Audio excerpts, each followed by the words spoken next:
Mad Science Lab, and things are getting a little spooky. Ooh, let's check in with Fox 25's Chief Meteorologist Jeff George and some mad scientists. Good morning, everybody. It is Mad Science time. And professors, I promised everyone flying ghosts because I believe in Santa Claus, the great pumpkin, and ghosts that fly. Hook us up.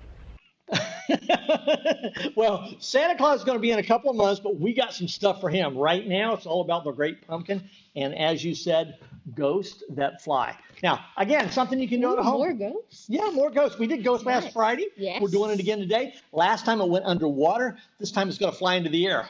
Ooh. Hopefully, okay? So this is what we got going, all right? We got tea bags, all right? And then you can see I drew a ghost on the tea bag. Yes. Okay. Okay, so we're going to set him up right here. Yes. One face on the front and one face on the back. We're going to put that one there. Okay. And all I did, I just dumped the tea out, put it in a tea ball so I could go ahead and, so I could go ahead and drink it. And then we've got these two little tea bags here all straightened out and ready to go. Okay. Now, are you ready? Is that a lighter? This is a lighter. Don't try this at home unless you're an adult, okay? Or and you we're gonna have make a it parent alive. with you, but don't even use Alive! It's alive! It's alive! It's dying. Fly Oh away! She's gone now. How did that happen?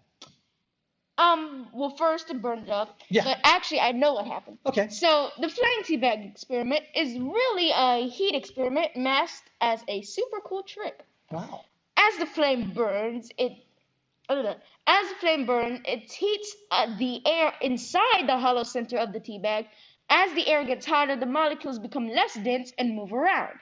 The less dense, warmer molecules in the air rise above the more dense, cooler air molecules around the tea bag. Since the tea bag is so light, it rises and with it and appears to fly.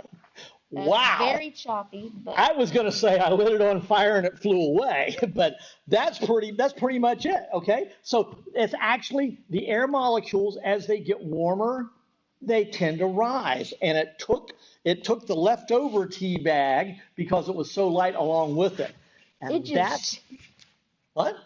I was like, when I was watching the thing, I was like, it's just catching on fire. It's doing what it normally does. And then it just starts flying. Just starts flying away. Now, you can do that at home if you have an adult.